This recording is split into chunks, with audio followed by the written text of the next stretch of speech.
11 अप्रैल के अखबारों में राज्यपाल से संबंधित खबरें जो छपी हैं उन्हें एक साथ रखकर देखिए तो लगेगा कि अब इनके सहारे दक्षिण के राज्यों को भी साधा जाने लगा है।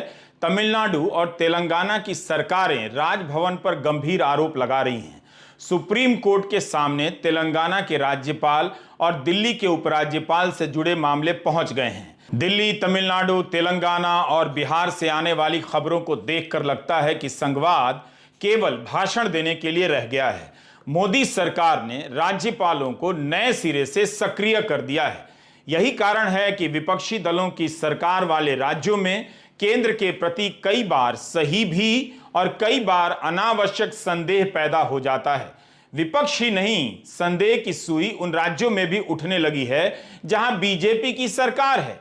राज्यपाल नए राजा हैं। राजा पहले भी थे मगर अब तलवार चलाने लग गए हैं।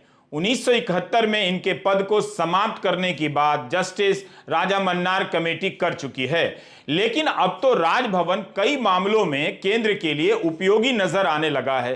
राजभवन का काम केवल सरकार गिराने और बनाने तक सीमित नहीं है, बल्कि विपक्षी दलों की सरकारों के काम में तरह तरह से अड़ंगा डालने और काम रोक देने का भी इनका काम हो गया लगता है। टकराव का यह चक्र घूमता रहता है। कुछ समय पहले बंगाल में सक्रिय था, इन दिनों तमिलनाडु, तेलंगाना, दिल्ली में ज्यादा सक्रिय नजर आ रहा है। यह खबर दिल्ली से है। दिल्ली सरकार ने दिल्ली नगर निगम में 10 सदस्यों को मनोनीत कर दिया। उपराज्यपाल ने रद्द कर दिया। चीफ जस्टिस DY चंद्रचूड़ ने इस मामले की सुनवाई के समय पूछा कि उपराज्यपाल मंत्रिमंडल की राय के बगैर कैसे फैसला ले सकते हैं। कोर्ट में दिल्ली सरकार के वकील ने कहा कि दिल्ली के अधिकारियों ने मुख्यमंत्री को फाइल दिखाए बिना ही उपराज्यपाल को भेज दिया। हर बार हमें कोर्ट आना पड़ता है। 10 दिनों के भीतर दिल्ली के उपराज्यपाल की तरफ से एडिशनल सॉलिसिटर जनरल को जवाब देने के लिए कहा गया है। दिल्ली के बाद अब आइए तमिलनाडु। मुख्यमंत्री MK स्टालिन ने विधानसभा में राज्यपाल के खिलाफ एक प्रस्ताव पेश किया और सदन में पास भी हुआ।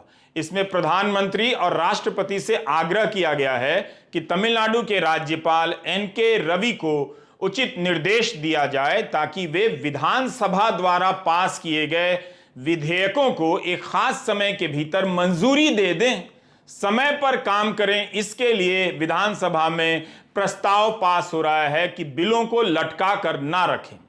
दूसरी बार तमिलनाडु विधानसभा में राज्यपाल के खिलाफ प्रस्ताव पास हुआ है। मुख्यमंत्री स्टालिन ने कहा कि मजबूरी में करना पड़ा, क्योंकि 7 अप्रैल को राज्यपाल ने कह दिया अगर राज्यपाल किसी बिल को मंजूरी नहीं देते हैं तो उसकी मौत हो जाती है।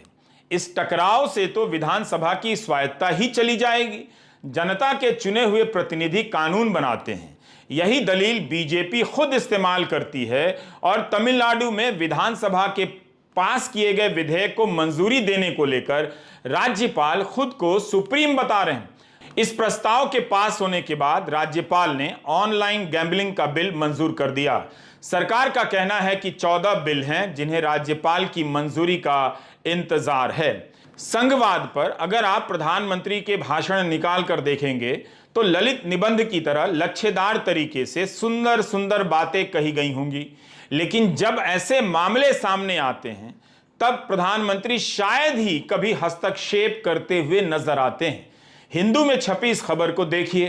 तेलंगाना सरकार का आरोप है कि राज्यपाल के पास 10 ऐसे विधेयक पड़े हैं जिन्हें 7 महीने से ज्यादा समय हो गए हैं। तेलंगाना सरकार इसे लेकर मार्च के महीने में सुप्रीम कोर्ट चली गई कि राज्यपाल मंजूरी नहीं दे रही हैं। 24 अप्रैल को सुनवाई होनी थी, मगर इस खबर के अनुसार सुनवाई से पहले ही राज्यपाल तमिलसाई सौंदरराजन ने 3 बिलों को मंजूरी दे दी है। 2 को राष्ट्रपति के पास भेजा गया है और 3 पर विमर्श चल रहा है। अन्य 2 पर सरकार से और जानकारी मांगी गई है। द हिंदू में सरकार के सूत्रों की तरफ से छपा है कि राज्यपाल ने उन 2 बिलों को मंजूरी अभी नहीं दी है जो उनके हिसाब से महत्वपूर्ण हैं। इन्हें ही राष्ट्रपति के पास भेज दिया गया है। त्रिपुरा के पूर्व राज्यपाल तथागत रॉय के ट्वीट ही निकाल कर देख लीजिए पुराने, तो संघवाद पर प्रधानमंत्री की तमाम बातें बेमानी नजर आने लगेंगी। बंगाल के राज्यपाल के पद पर जब तक जगदीप धनखड़ रहे, उनकी भूमिका से साफ लगता है कि दैनिक स्तर पर इस तरह से राजभवन का हाल की स्मृतियों में कभी राजनीतिक इस्तेमाल नहीं किया गया होगा। अब राज्यसभा के उपसभापति पद पर आकर भी धनखड़ के बयानों में राजनीतिक टोन झलकता रहता है। वे विदेशों में राजनीतिक चश्मा उतारकर जाने की सलाह दे रहे हैं। क्या उपसभापति महोदय यह कहना चाहते हैं कि जो भी विदेश जाए वो भारत सरकार का प्रतिनिधि बनकर ही जाए? क्या उनका यही बयान राजनीतिक नहीं है?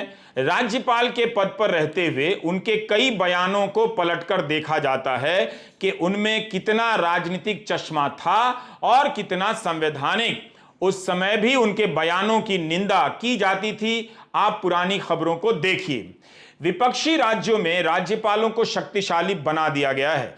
मोदी सरकार के ही दौर में अरुणाचल प्रदेश, उत्तराखंड, मध्य प्रदेश, महाराष्ट्र में राष्ट्रपति शासन लगाने से लेकर चुनी हुई सरकारों की हैसियत तय करने में, गिराने बनाने में और राजनीतिक दलों को तोड़कर मंजूरी देने में राजभवनों की भूमिका सामने आ चुकी है। सुप्रीम कोर्ट में चल रही सुनवाई को आप फिर से देख सकते हैं।